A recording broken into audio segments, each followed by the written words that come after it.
RS brothers లో ఆషాఢం KG sale మళ్ళీ మొదలైంది. మరెన్నో క్రేజీ ఆఫర్స్ ఖైదీ చేయండి ఆర్ఎస్ బ్రదర్స్. నమస్తే, welcome back to iDream media. నేను మీ ఝాన్సీ. ప్రస్తుతం మనతో గ్యాస్ట్రో సర్జన్ డాక్టర్ శ్రీమన్నారాయణ గారు ఉన్నారు ఫ్రమ్ మెడికవర్ హాస్పిటల్ నుంచి. ఫర్టింగ్ ఈ వర్డ్ మనం రెగ్యులర్గా వింటూనే ఉన్నాము. అంటే తెలుగులో గ్యాస్ ఫామ్ అవ్వడం, నలుగురిలో ఉన్నప్పుడు ఫర్ట్ చేసినప్పుడు స్మెల్ వస్తుందని కానివ్వండి, ఫుడ్ డైజెషన్ అవ్వనప్పుడు కానీ, మోషన్ ఫ్రీగా అవ్వనప్పుడు, అందరిలో కూర్చున్నప్పుడు నలుగురిలో కూర్చున్నప్పుడు ఫర్ట్ చేస్తే అందరు నవ్వుతారు, అలానే ఆపుకోవడం, ఇంకా గ్యాస్ట్రిక్ సమస్యలను పెంచుకోవడం, ఇలాంటివన్నీ జరుగుతాయి. అసలు ఒక గట్ హెల్త్ అని కూడా ఇప్పుడు అంటున్నారు. కాబట్టి మనం ఎలాంటి ఫుడ్ తీసుకోవాలి, ఎలాంటి ఫుడ్ తీసుకున్నప్పుడు ఈ ఫర్టింగ్ సమస్యలు అనేవి వస్తాయి, ఈరోజు డిస్కస్ చేద్దాము. నమస్తే సార్. సార్, జనరల్గా ఒక క్వశ్చన్ తీసుకోవడానికి కూడా అంటే ఇబ్బందిగా ఫీల్ అవుతూ ఉంటాము, తెలుగులో కానీ ఇంగ్లీష్లో కానీ.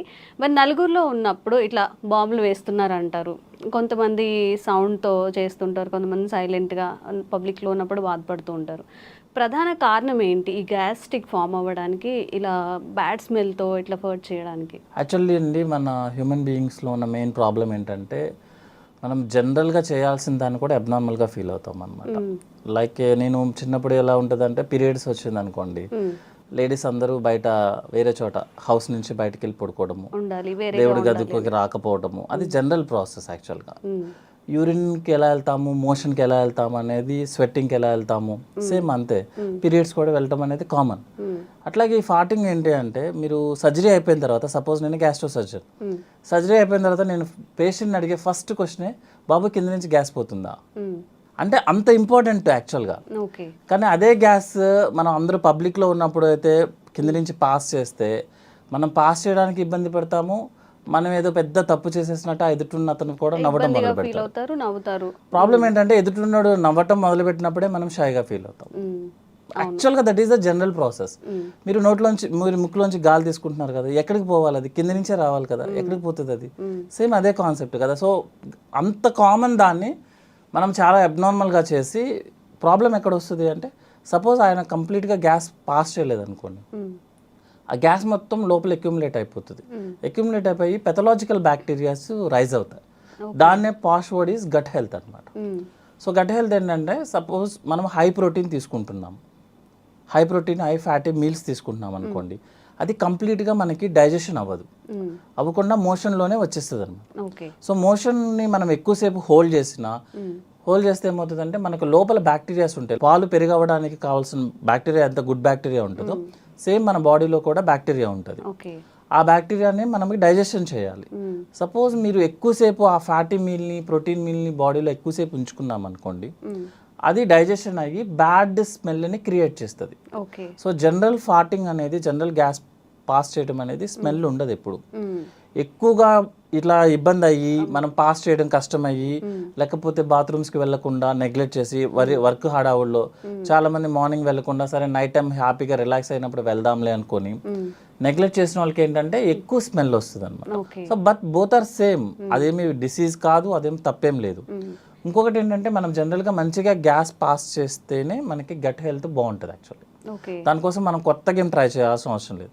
ఇంకొకటి ఏంటంటే, మనము మోషన్ పాస్ చేయాలని ట్రై చేయొచ్చు, కానీ బై మన ఓన్ ప్రకారము మన గ్యాస్ని మనం ఓన్గా పాస్ చేయలేము. గ్యాస్ అనేది పైనుంచి మొత్తం క్లీన్ చేసుకుంటే దానికి ఆటోమేటిక్గా పాస్ అవ్వాలి తప్ప, మనం సపరేట్గా వెళ్ళి బాత్రూంలో కూర్చున్నంత మాత్రం గ్యాస్ పాస్ అవ్వదు. అంటే అంత ఇంపార్టెంట్. గుడ్ ఫుడ్ తీసుకుంటేనే ఇట్లా గ్యాస్ పాస్ చేయడం ఇలాంటివి అవుతాయి. ఎక్కువగా హై వెజిటేబుల్స్ తీసుకున్నప్పుడు, ఫైబర్ ఫుడ్ ఎక్కువ తీసుకుంటున్నప్పుడు గట్ హెల్త్ చాలా బాగుంటుంది. అది బాగున్నప్పుడు ఏంటంటే మనకి గ్యాస్ చాలా ఫ్రీగా పాస్ అవుతుంది. సపోజ్ గ్యాస్ మనకి ఫ్రీగా పాస్ అవ్వలేదు, స్మెల్ వస్తుందంటే అర్థం ఏంటంటే మనం బ్యాడ్ ఫుడ్ తీసుకుంటున్నాం. బ్యాడ్ ఫుడ్ అంటే like fatty food, high fatty food, ఎక్కువ ఆయిల్ యూస్ చేయడము, ఎక్కువ ప్రోటీన్స్ తీసుకోవడం వల్ల మనకు ఫార్టింగ్ స్మెల్ వస్తుంది. But passing of gas is very important. అందరిలో కామన్ గా ఉండాలి అంటారా ఈ ఫార్టింగ్ అనేది? ఫార్టింగ్ అనేది కాదండి, మనకి యాక్చువల్గా ఏంటంటే రోజుకి ఒకసారి మోషన్ పాస్ చేయాలి కదా. ఇప్పుడు మన పెద్దవాళ్ళని ఎవరైనా అడిగామనుకోండి, ఏంటి కొంచెం ఇబ్బందిగా ఉన్నా అంటే, ఈ రోజు మోషన్కి వెళ్ళలేదు బాబు అందుకే ఇబ్బంది ఉన్నది. మోషన్ మనకి యంగ్ పీపుల్ మనం ఒక రోజైనా పాస్ చేయకపోతేనే మనం చాలా అన్ఈజీగా ఉంటుంది.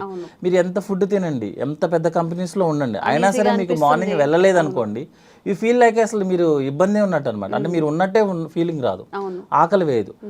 మోషనే అంత ఫీలింగ్ ఉంటే గ్యాస్ పాస్ చేయడం అనేది ఇంకా very important actually. So gas కింద నుంచి పాస్ చేయడం అనేది చాలా ఇంపార్టెంట్, దాన్ని అవాయిడ్ చేయాల్సిన అవసరం లేదు. ఇంకోటి ఏంటంటే మనం ఎవరి కోసమో మన యూరిన్ పాస్ చేయడం ఆపేసిన, గ్యాస్ పాస్ చేయడం ఆపేసిన, ఇట్ విల్ బ్లాక్ అయినప్పుడు మన పేగంతా ఉబ్బిపోతుంది లోపల. సో నెక్స్ట్ ఏంటంటే మూమెంట్ అనేది పైనుంచి కిందకు ఉండాలి. మీరు గ్యాస్ కింద నుంచి వస్తుంది, మీరు ఆపేశారు, గ్యాస్ కింద నుంచి పైకి తంతుంది. So moment will be become abnormal అయిపోతుంది అనమాట. సో అది గ్యాస్ట్రిక్ సమస్యలు వస్తాయి దాని వల్ల కూడా. ఫ్యూచర్లో ఏమవుతుంది అంటే మన పెద్ద పేగ అంతా ఉబ్బిపోతూ ఉంటుంది అనమాట గ్యాస్ తో, దాని మూమెంట్స్ ఆగిపోతాయి అనమాట. సో గ్యాస్ పాస్ చేయడం అనేది వెరీ నార్మల్, అది పాస్ చేయాలి కూడా యాక్చువల్లీ.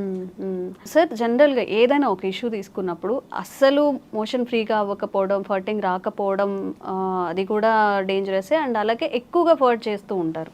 ఇప్పుడు మీరు అన్నట్టు సరే షై లేకుండా పెద్దవాళ్ళు ఉంటారు, ఒక 50+ లేకపోతే 45+ ఉన్నప్పుడు ఎక్కువగా ఫర్ట్ చేస్తున్నా, లేకపోతే ఎక్కువగా మోషన్కి వెళ్తున్నా, ఇది కూడా ఏదైనా సిండ్రోమ్ కిందకి మారే అవకాశం ఉంటుంది. జనరల్గా ఎక్కువగా ఫర్టింగ్ చేస్తున్నారు అంటే అర్థం ఏంటంటే వాళ్ళు ఫుడ్ తీసుకునేది అన్డైజెస్టెడ్ ఫుడ్ మెటీరియల్ ఎక్కువ తీసుకున్నట్టు లెక్క. లైక్ కార్బోహైడ్రేట్ డ్రింక్స్ తీసుకోవడం కానీ, లేకపోతే మన protein high protein non vegetarian ఎక్కువ తీసుకోవడం కానీ, ఆయిలీ ఫుడ్ ఎక్కువ తీసుకోవడం కానీ, వెజిటేబుల్స్ తగ్గించుకోవడం కానీ జరిగితే ఏమవుతుందంటే మనకి లోపల మోషన్ బ్లాక్ అయి ఉంటుంది అనమాట. మనం ఈరోజు తిన్నాం అనుకోండి ఒక ఫుడ్ ఐటమ్ ఏదన్నా, అది 3-4 డేస్ వరకు మోషన్లో పాస్ అవుతూనే ఉంటుంది. మన మోషన్ మూవ్మెంట్ ఎట్లా అంటే అండి 1 మీటర్ ముందుకు వెళ్తుంది, 1/2 మీటర్ వెనక్కి వస్తుంది యాక్చువల్గా లోపల బాడీ లోపల. సో ఈజీగా చెప్పడానికి చెప్తున్నాను అనమాట. 1 మీటర్ ముందుకు తోస్తే మోషన్ 1/2 మీటర్ వెనక్కి వెళ్తుంది. అంటే మోషన్ అనేది లోపల సర్క్యులేట్ అవుతూనే ఉంటుంది. సో మంచి ఫుడ్ తీసుకోకపోతే, లైక్ బ్యాలెన్స్డ్ డైట్ అంటాం, అంటే హై ఫైబర్స్ తీసుకోకపోతే, వాటర్ తాగకపోతే, ప్రోటీన్ ఎక్కువ తీసుకున్నా, ఆయిల్ ఎక్కువ తీసుకున్నా మోషన్ మూమెంట్ ఉండదు. ఆ మోషన్ మూమెంట్ ఉండకపోవడం వల్ల లోపల ఉన్న బ్యాక్టీరియా మోషన్ని మెటబలైజ్ చేస్తుంది, చేసి గ్యాస్ని రిలీజ్ చేస్తుంది, ఎక్కువ రిలీజ్ చేస్తుంది. దానివల్ల ఎక్కువ ఫార్టింగ్ చేస్తున్నాడు తను. అంతేగాని అది హెల్దీ అంటారా, అది అన్హెల్దీయేనా? అది అన్హెల్దీ అండి. ఎక్కువ ఫార్టింగ్ చేయడం అనేది అన్హెల్దీ. రెగ్యులర్గా ఫార్టింగ్ చేయడం అనేది normal, healthy, very healthy.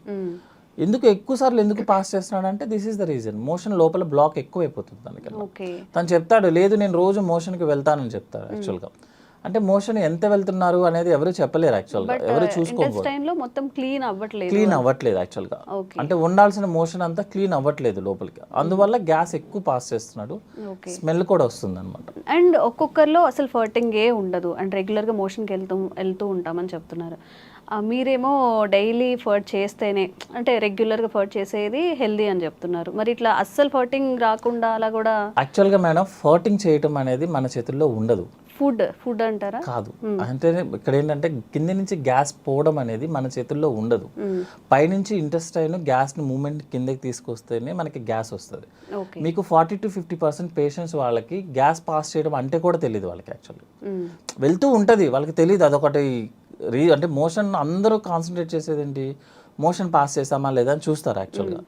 So మనం పేషెంట్స్ వాళ్ళని క్లియర్గా అడిగామనుకోండి, ఏమన్నా మీరు కింద నుంచి గ్యాస్ పాస్ చేస్తున్నారు అనుకుని షై ఫీలింగ్తో కూడా లేదండి మాకు అలాంటివి తెలియదండి అని అంటారు. యాక్చువల్గా గ్యాస్ పాస్ అవుతూనే ఉంటుంది, అది మనం నోటీస్ చేయమంతే. ఎప్పుడు నోటీస్ చేస్తామంటే స్మెల్ వచ్చినప్పుడు, సౌండ్ వచ్చినప్పుడు యాక్చువల్గా మనం నోటీస్ చేసేది. స్మెల్ ఎక్కువ వచ్చినా, సౌండ్ ఎక్కువ వచ్చినా, ఇంకొకటి చెప్పమంటారా, మోషన్ స్మెల్ ఎక్కువ వచ్చినా కూడా ప్రాబ్లం యాక్చువల్గా.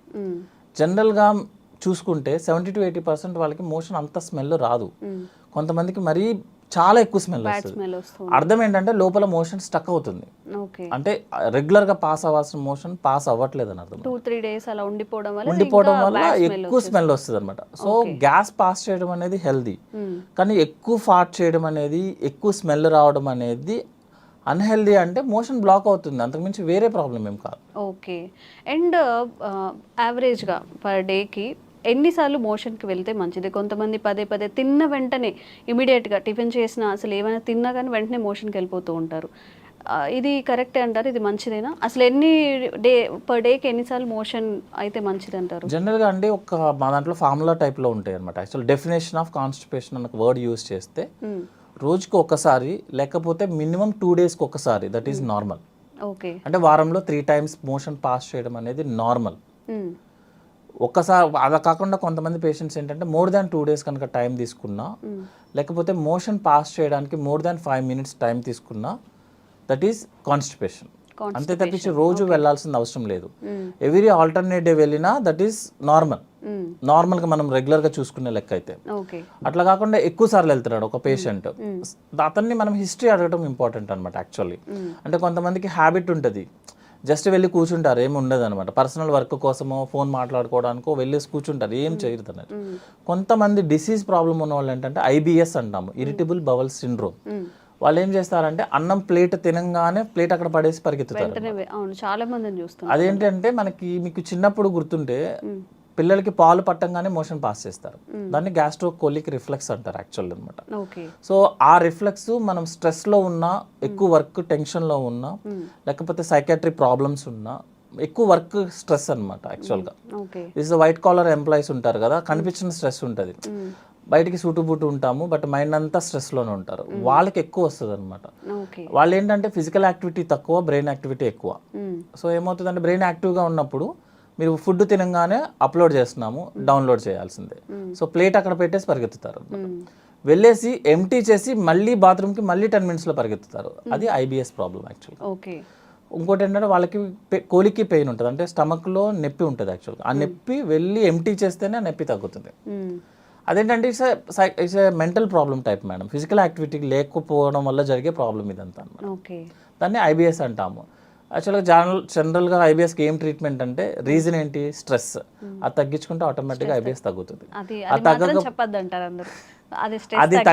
అది తగ్గకపోతే మీరు ఎన్ని మెడిసిన్స్ వాడండి, ఎన్ని కొలనోస్కోపీలు చేయించుకోండి, మీరు ఏమైనా చేయండి, సైకాట్రిస్ట్ దగ్గరికి వెళ్ళి ఎంత ఖర్చు పెట్టండి, మీకు ఆ ప్రాబ్లం తగ్గదు. ఎందుకంటే ప్రాబ్లం వచ్చింది దేనివల్ల, మెంటల్ యాక్టివిటీ, స్ట్రెస్ ఎక్కువ అవడం వల్ల. మీరు అది తగ్గించుకోకపోతే ఈ ప్రాబ్లం తగ్గదు. మీరు చాలా మంది చెప్తారు ఇన్ని కొలనోస్కోపీలు చేసాం సార్ ఏమీ కనిపించలేదంటే, ఏమీ కనిపించదు. దానివల్ల కొన్ని కండిషన్స్ ఉంటాయండి యాక్చువల్గా. టెస్టుల్లో ఏవి కనిపించకపోతేనే దాన్ని ఆ ప్రాబ్లం అంటారు. మీకు టెస్టులన్నీ నార్మల్ వస్తాయి కానీ పేషెంట్కి ఐబిఎస్. అదే ఐబిఎస్ అంటే ఏంటంటే టెస్టులన్నీ నార్మల్ వస్తే పేషెంట్ కంప్లైంట్ చెప్తాడు, that is irritable bowel problem. Okay. And ఇప్పుడు మన గట్లో అలా మీరు అన్న 2-3 డేస్ స్టోర్ అవ్వకుండా ఏ రోజుకి ఆ రోజు మోషన్ పాస్ అవ్వాలి అంటే అట్లీస్ట్ ఫుడ్లో కానీ వాటర్లో కానీ ఎలాంటి చేంజెస్ చేసుకుంటే? జనరల్గా 3 to 4 లీటర్స్ వాటర్ తీసుకోవాలండి. 30 మినిట్స్ వాకింగ్ చేయాలి యాక్చువల్గా, ఫిజికల్ యాక్టివిటీ చేయాలి వాకింగ్ లాగా. వాకింగ్ అంటే ఫోన్ పట్టుకొని కాదు, మనం వాకింగ్ చేసుకుంటే బెటర్, పీస్ఫుల్గా అన్ని ఫీల్ అవుతూ నడుస్తున్నామని అని ఒకే పేస్లో చేసుకుంటా వాకింగ్ చేయాలి. చాలా మంది ఏం చేస్తారంటే 10 మినిట్స్ చేసి 10 మినిట్స్ రిలాక్స్ అయ్యి 10 మినిట్స్ అట్లా కాదు, కంటిన్యూస్ 30 మినిట్స్ వాకింగ్ చేయాలి, 3 to 4 లీటర్స్ వాటర్ తీసుకోవాలి. నెక్స్ట్ ఏంటంటే మన బ్యాలెన్స్డ్ డైట్ అంటాము, అంటే 60% కార్బోహైడ్రేట్స్ ఉండాలి, 20% ఫ్యాట్ ఉండాలి, 20% ప్రోటీన్ ఉండాలి. కార్బోహైడ్రేట్స్లో మోర్ ఏంటంటే వెజిటేబుల్స్ ఉండాలి యాక్చువల్గా, more fibre diet you will pass by motion normally. ఫాటింగ్ కూడా రెగ్యులర్గా ఫాట్ అయిపోతూ ఉంటుంది, స్మెల్ ఉండదు, ఏమి ఇబ్బంది ఏం రాదు. Okay sir, thank you.